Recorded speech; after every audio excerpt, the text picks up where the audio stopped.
We have one belt that we were able to get right, which is the alternator belt right here. We sized it up using a piece of vacuum hose and a vacuum tee. We didn't quite do this one right, so I retook the measurement. And this is for the power steering pump right here. So the inner one's for the alternator, the outer one's for the power steering pump. So what we're going to do is we're going to replace this vacuum hose with the new belt that we matched up, and we're going to tighten the alternator. So I'm going to slip this off. I'm going to show you how we were able to match it up to our belt size.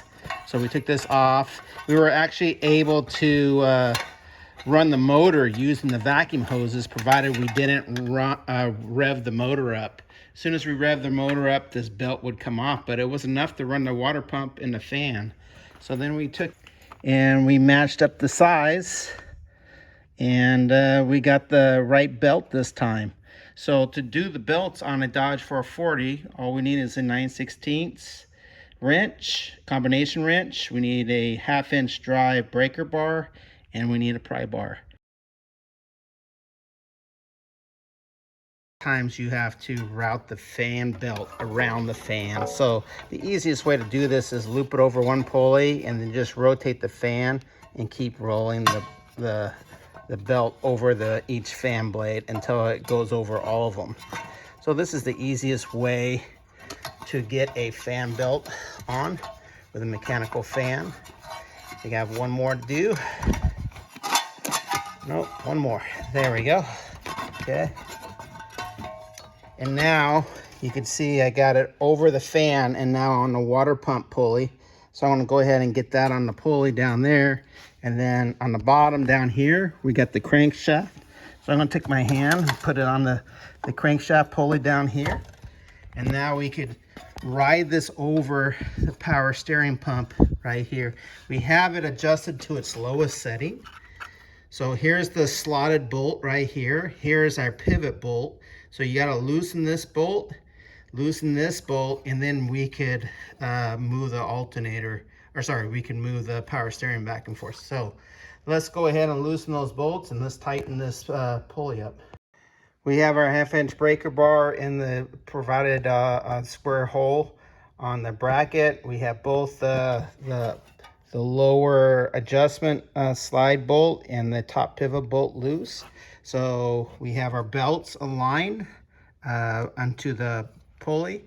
So now I'm going to go ahead and I'm going to lift this up. And as I'm lifting this up, I'm going to go ahead and tighten this top bolt.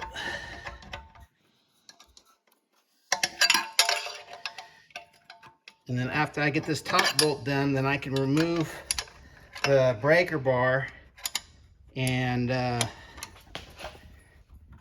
tighten the slotted bolt down underneath. This is going to hold that belt in position.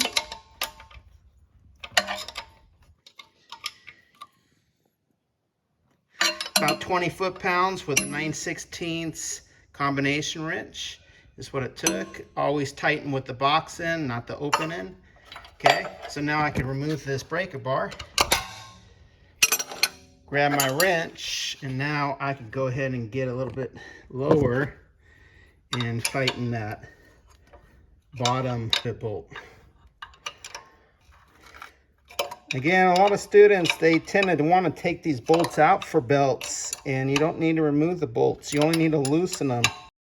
The other thing that students do wrong is they use the open end to tighten the bolt.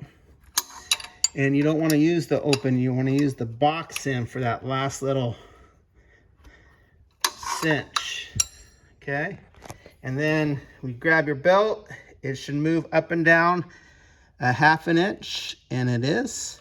You shouldn't be able to rotate the pulley by hand. Either pulley. Now this is a fan clutch right here, so I won't be able to move that pulley, but I should not be able to move this pulley by hand and should not be able to pull this belt on the pulley. So our belt's adjusted right. Now let's do the alternator. Our alternator now has two bolts, a upper pivot bolt up here and then a slotted adjustment bolt here. So we're going to go ahead and loosen this. The big difference is we need to use a pry bar for the alternator, not a breaker bar.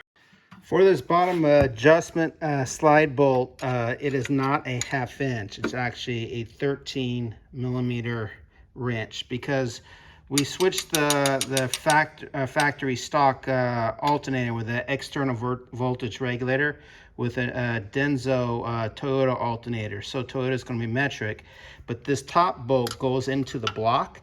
So the top bolt's going to be the 9/16 bolt, which is a SAE standard US increment. The bottom bolt, because it goes into the Denso alternator, is actually a 13. And so we're going to loosen that up.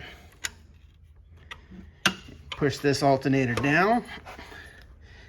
And yeah, so we need some adjustment on that. So let me get my pry bar. So I got a longer and thicker pry bar so I could avoid anything that's breakable. You can see right here, I'm real close to my distributor, my vacuum advance. Also down here is a thermostatic vacuum switch, which really won't use for this vehicle or this engine, but I still don't want to break it. So I'm going to go ahead and put some pressure on here, and you can see that belt is tightening up. I can't video and do this at the same time, so let me go ahead and tighten the bolts, and then we'll talk about it. So I tightened the bottom bolt with a 13 millimeter wrench and the top bolt with a 9/16. And now you can see I got about a 1/2 inch. So we tightened this one to about 20 foot-pounds. We tightened this one to about 15 foot-pounds, because it's just a smaller bolt, and versus the 9/16 is a little bit larger. So 15 foot-pounds, 20 foot-pounds, 1/2 inch adjustment on this, using a pry bar right through here, being careful not to break anything that is break or dentable. So avoiding those areas. And now we adjusted our alternator and our power steering. We're good.